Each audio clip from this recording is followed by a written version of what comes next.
Hi ಎಲ್ಲರಿಗೂ ನಮಸ್ತೆ. ನಾನು ನಿಮ್ಮ ಆಶಾ ಚಂದ್ರಭಟ್. ಆಶಾ ಸ್ಥಳ ಪಾಕಕ್ಕೆ ನಿಮಗೆಲ್ಲರಿಗೂ ಸ್ವಾಗತ. ಇವತ್ತು ನಾವು ಒಂದು ಕಟ್ಟು ಪಾಲಕನ್ನು ಉಪಯೋಗಿಸಿಕೊಂಡು ರೈಸನ್ನು ಹೇಗೆ ಮಾಡ್ಬೋದು ಅಂತ ಹೇಳ್ದನ್ನು ತೋರಿಸ್ಕೊಡ್ತಾ ಇದ್ದೇವೆ. ಮೊದಲಿಗೆ ಪಾಲಕನ್ನು ಚೆನ್ನಾಗಿ ತೊಳೆದು ನುಣ್ಣಗೆ ಕಡೆದಿಟ್ಕೊಳ್ಬೇಕು. ನಂತರ ಒಂದು ಕುಕ್ಕರ್ ತಗೊಂಡು ಅದಕ್ಕೆ 1-2 ಟೇಬಲ್ ಸ್ಪೂನಷ್ಟು ಎಣ್ಣೆ ಹಾಕ್ಕೊಂಡು, ಎಣ್ಣೆ ಅಥವಾ ತುಪ್ಪ ಬೆಣ್ಣೆ ಯಾವುದು ಬೇಕಾದರೂ ಹಾಕ್ಕೊಳ್ಬೋದು.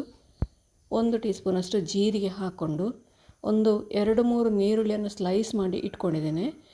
ನೀರುಳ್ಳಿ ಹಾಕೋದ್ರಿಂದಾಗಿ ತುಂಬ ರುಚಿಯಾಗ್ತದೆ ಇದು. ಹಾಗಾಗಿ 1-2-3 ನೀರುಳ್ಳಿಯನ್ನು ನಾನು ಹಾಕಿಕೊಳ್ತಾ ಇದ್ದೇನೆ ಇವತ್ತು. ಅದನ್ನು ಒಂದು 2-3 ನಿಮಿಷ ಬಾಡಿಸ್ಕೊಳ್ಬೇಕು.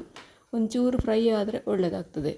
ತುಂಬ ಫ್ರೈ ಬೇಕಾದರೂ ಮಾಡಿಕೊಂಡು ಒಂದು ಸ್ವಲ್ಪ ಎತ್ತಿಟ್ಟು ಕೊನೆಗೆ ಸೇರಿಸ್ಕೊಳ್ಬೋದು. ನಾನು ಆ ಥರ ಮಾಡಲಿಲ್ಲ. ನಾನು ಫಸ್ಟಿಗೆ ಈರುಳ್ಳಿನ ಒಂಚೂರು 1-2 ನಿಮಿಷ ಬಾಡಿಸ್ಕೊಂಡು ನಂತರ ಅದಕ್ಕೆ ಅಕ್ಕಿ ಹಾಕ್ಕೊಳ್ತಾ ಇದ್ದೇನೆ. 2-3 ನಿಮಿಷವರೆಗೆ ಅದನ್ನು ಬಾಡಿಸ್ಕೊಳ್ಬೇಕು. 1-2 ಚಿಟಿಕೆ ಉಪ್ಪು ಹಾಕ್ಕೊಂಡ್ರೆ ಈರುಳ್ಳಿ ಬೇಗ ಫ್ರೈ ಆಗ್ತದೆ. ನೋಡಿ, ಇಷ್ಟಾದರೆ ಸಾಕಿದು. ಇದಕ್ಕೀಗ 1 ಟೀ ಸ್ಪೂನಷ್ಟು ಶುಂಠಿ ಬೆಳ್ಳುಳ್ಳಿ ಪೇಸ್ಟ್ ಹಾಕಿಕೊಳ್ತಾ ಇದ್ದೇನೆ. ಶುಂಠಿ ಬೆಳ್ಳುಳ್ಳಿ ಹಸಿ ಇಷ್ಟಪಡುವವರು ಹಾಗೆ ಹೆಚ್ಚು ಕೂಡ ಹಾಕಿಕೊಳ್ಬೋದು, ಇಲ್ಲಾಂದರೆ ಪೇಸ್ಟ್ ಕೂಡ ಹಾಕಿಕೊಳ್ಬೋದು, ಆಪ್ಷನಲ್ ಅದು. ಬೇಡ ಅಂತಾದರೆ ಅದನ್ನು ಸ್ಕಿಪ್ ಕೂಡ ಮಾಡಿಕೊಳ್ಬೋದು. ಅದನ್ನು 1 ನಿಮಿಷ ಫ್ರೈ ಮಾಡಿಕೊಳ್ಬೇಕು, ಅದರ ಹಸಿ ವಾಸನೆ ಹೋಗಬೇಕು. ನಂತರ ನಾವೇನು ರುಬ್ಬಿ ಇಟ್ಕೊಂಡಿದ್ದೇವೆ ಪಾಲಕ್, ಅದನ್ನು ಸೇರಿಸ್ಕೊಳ್ಳುವ. ಈಗ ಒಂದು ಪೂರ್ತಿ ಕಟ್ಟು ಹಾಕ್ಕೊಂಡಿದ್ದೆ, ನಾನಿಲ್ಲಿ ಬೇಯಿಸಲಿಲ್ಲ, ಹಸಿಯಾಗಿ ತೊಳೆದು ಕ್ಲೀನ್ ಮಾಡಿ ಚೆನ್ನಾಗಿ ನುಣ್ಣಗೆ ರುಬ್ಬಿಟ್ಕೊಂಡಿದ್ದೇನೆ.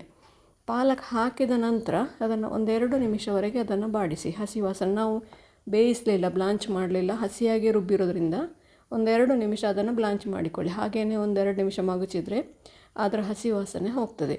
ಹಾಗೆ ಶುಂಠಿ ಬೆಳ್ಳುಳ್ಳಿ ಪೇಸ್ಟು, ನೀರುಳ್ಳಿ ಚೆನ್ನಾಗಿ ಮಿಕ್ಸ್ ಆಗಿಕೊಳ್ತದೆ. 1-2-3 ನಿಮಿಷ ಇದನ್ನು ಹೀಗೆ ಮಗುಚಿಕೊಳ್ಬೋದು. ನಂತರ ಇದಕ್ಕೆ ಅರ್ಧ ಟೀ ಸ್ಪೂನಷ್ಟು ಗರಂ ಮಸಾಲೆ ಪೌಡ್ರ್ ಹಾಕಿಕೊಳ್ತಾ ಇದ್ದೇನೆ. ನಾನು ಮಸಾಲೆ ಟೀ ಮಾಡಲಿಕ್ಕೆ ಅಂತ ಹೇಳಿಕೊಂಡು ಯಾವಾಗಲೂ ಮಸಾಲೆ ಹುಡಿ ಮಾಡಿ ಇಟ್ಕೊಂಡಿರ್ತೇನೆ, ಅದನ್ನು ಹಾಕಿಕೊಳ್ತಾ ಇದ್ದೇನೆ.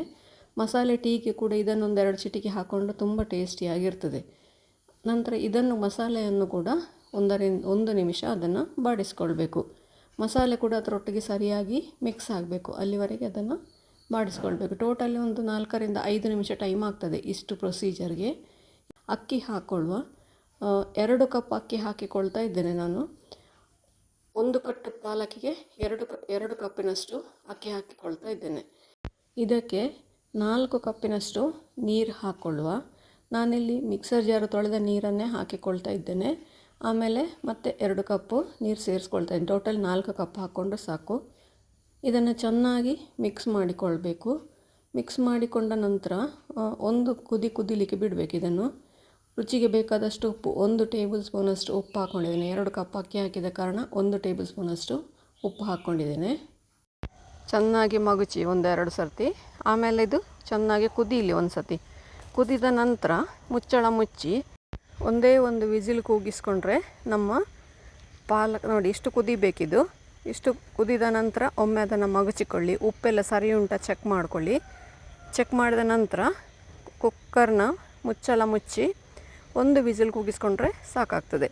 ತುಂಬ ಬೇಯಬೇಕು ಅಂತ ಹೇಳೋರು 2 ವಿಸಿಲ್ ಕೂಗಿಸ್ಕೊಳ್ಬೋದು, ಆದರೆ 1 ವಿಸಿಲಿಗೆ ಇದು ಚೆನ್ನಾಗಿ ಬೇಯ್ತದೆ. ಅದು ನೋಡಿ, ನಮ್ಮ ಪಾಲಕ್ ಪುಲಾವ್ ರೆಡಿ ಆಯಿತು.